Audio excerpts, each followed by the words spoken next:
দুলাভাই বাইরে বের হয়ে আমার হাতটা ধরে বলল, শালিকা, বলো, আজ তুমি কোথায় যাবে? কি চাও আমার কাছে? তুমি আজ যেখানে যাবে, যা চাইবে, আজ তোমাকে আমি সেখানেই নিয়ে যাব। যা চাইবে তাই দিব। আজ আমার মনের আশা সব মিটাব তোমাকে দিয়ে। এই বলে হাতটা শক্ত করে ধরে আমাকে নিয়ে একটা রিকশায় উঠল।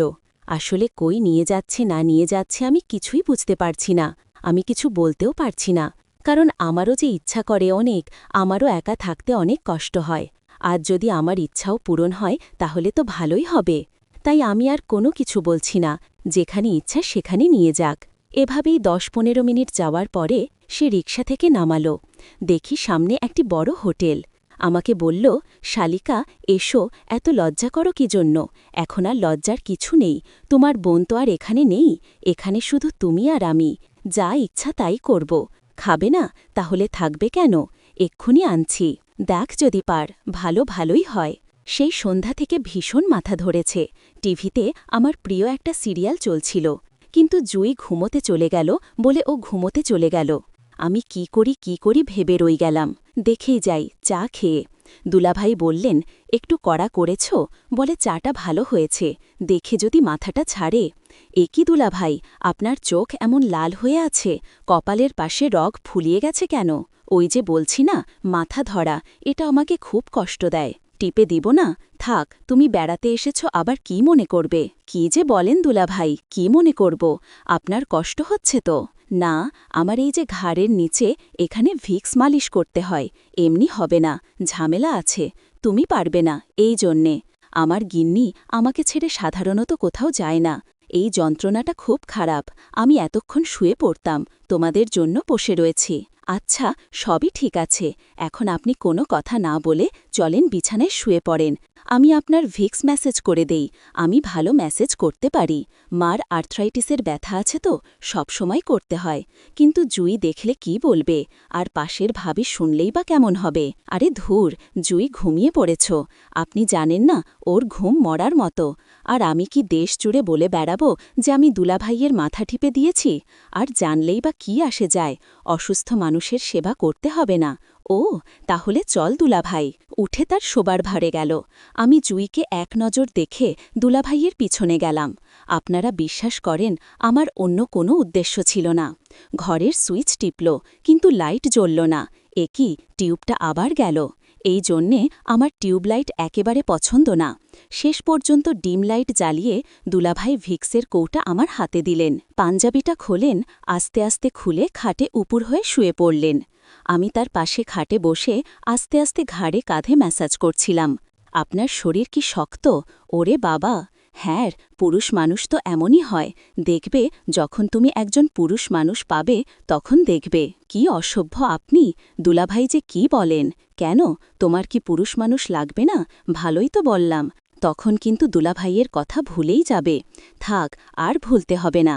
কিছুক্ষণ ঘাড়ে আর কাঁধে ম্যাসাজ করে বললাম, এবারে চিঠন কপালে একটু দেই, রগগুলি ফুলে গেছে। তুমি তো সত্যিই ভালো ম্যাসাজ করো, কথা বলবেন না, চোখ বন্ধ করে ঘুমের চেষ্টা করুন। আমার ওড়নার আঁচল সম্ভবত দুলাভাইয়ের নাকে লেগে সুরসুরি হচ্ছিল। হঠাৎ করে নাক চুলকাতে গিয়ে হাতের আঙুলে লেগে যা ঢেকে রাখার কাজে ওড়না ব্যবহার হয়, সেখান থেকে ওড়নাটা পড়ে গেল। উনি আবার তাড়াতাড়ি ওটা উঠিয়ে দিতে চেষ্টা করলেন, কিন্তু নামাবার সময় একেবারে আমার ডান জায়গায় লেগে গেল। মনে হল বিদ্যুৎ প্রবাহ বয়ে গেল। এখন কেমন লাগছে? হ্যাঁ, একটু ভালো। আপনার কি পায়ে ব্যথা আছে? এ কি ঠিক করে দিব? সে বলল, দাও। এবারে খাটের মাঝামাঝি থেকে একটু পায়ের দিকে সরে বসলাম। এভাবে আস্তে আস্তে তার পাটা ঠিক করে দিলাম। এভাবে আমরা সারা রাত ঘুমে কাটালাম। আসলে আপনারা বুঝতে পারছেন যে মাঝখানে কি হয়েছিল? শেষ হোক আর নাই বললাম। আমি যে এতক্ষণ ধরে গল্প বলতেছি, আপনাদের কেমন লাগছে? একবারও তো বললেন না। আপনারা কি কোনো রকমের বিরক্ত হচ্ছেন নাকি? শুনবেন? পরের দিন দুলাভাই বাজার থেকে আবার বড় একটি রুই মাছ নিয়ে আসে। বাসায় এসে ঢাকা শুরু করছে যে, কই তোমরা আসো, আমি তোমার জন্য, আর সবাই মিলে এটি অনেক মজা করে রান্না করে খাবো। তোমরা দ্রুত মাছটি রান্না করো। আমি টিভির রুমে গেলাম, আমি টিভি দেখব। শালিকা দুইজন সহ তার বউ অনেক খুশি। আজ এত বড় মাছ নিয়ে এসেছে, সবারই ভালো খাওয়া হবে না। তারপর আমরা মাছটি কাটলাম, রান্না করলাম এবং খাবারে বসে দুলাভাই হঠাৎ করে বলে উঠল, এই আমার শালিকাদের একটু বেশি করে দাও। আমার কেমন জানি তখন লজ্জা লাগছিল। দুলাভাই তখন খাবারে বসে আপার সামনে মুখের ওপর বলে উঠল, শালিকা, এত লজ্জা করে লাভ কি? যখন বিয়ে করবে তখন বুঝবে। আমি বললাম, না দুলাভাই, আমি বিয়ে করব না। দুলাভাই বলল যে বিয়ে না করে কোনো উপায় নেই, শালিকা, বিয়ে তোমাকে করতেই হবে। এভাবে বলছিল আমার দিকে, কেমন জানি তাকাচ্ছিল। সে যেন তার চোখ দিয়ে আমাকে কিছু বলতে চায়। আমি সব কিছু বুঝতে পারলেও তখন আমি কোনো কিছু জিজ্ঞাসা করিনি দুলাভাইকে। সেই সময় আমার বোনও ছিল। আমি ভাবছিলাম পরে দুলাভাইকে একা ডেকে আমি বলবো আসলে আমাকে কি বলতে চায়। আমিও কেমন জানি দুলাভাইয়ের ওপর অনেকটা দুর্বল হয়ে গেলাম। আমারও কাছে পেতে ইচ্ছে করে। আবার ভাবি যে মানুষ কি বলবে না বলবে। যা, কিভাবে ২-৩ দিন কেটে গেল। হঠাৎ একদিন আপু বলল, চলো সবাই মিলে বোঝাও ঘুরে আসি। আমি বললাম, আমি তো এখানে এর চেয়ে ঘোরার জন্য আর কোথায় যাব। বলল, এখানে খুব রাত জাগে, চলো বাইরে থেকে ঘুরে এসেছি, ঢাকা, কক্সবাজার এসব ভালো জায়গা থেকে। আমি বললাম, ঠিক আছে, যে কথা সেই কাজ। জেদ করে বসল, চলো আমরা ঘুরতে যাব একসাথে। হ্যাঁ দুলাভাই, আমার দিক থেকে মুচকি হাসে এবং বলে, ঠিক আছে। তারপর আমার ভালো একটি হোটেল বুক করলাম কক্সবাজারে। ভালোভাবে গেলাম। এভাবে যে আমরা ওখানে প্রথমে একটি ভালোভাবে সবাই মিলে থাকলাম। প্রথমত দুলাভাই, তারপর আমার বোন, তারপর আমি, এভাবে থাকলাম। আমরা টোটাল গেছি ৭ দিনের জন্য ঘুরতে। আমাদের দ্বিতীয় দিনের প্ল্যান ছিল আমরা সবাই সমুদ্র সৈকতে গোসল করব। আমার দ্বিতীয় দিন সেইভাবে গোসল করতে গেলাম। আমরা অনেক মজার সাথে গোসল করছিলাম। গোসল করার পর বুঝিনি তুমি মানুষের অবস্থা কি হয়। ভেজা শরীর, চুল ভেজা, সব কিছু কেমন জানি ফুটে উঠছিল।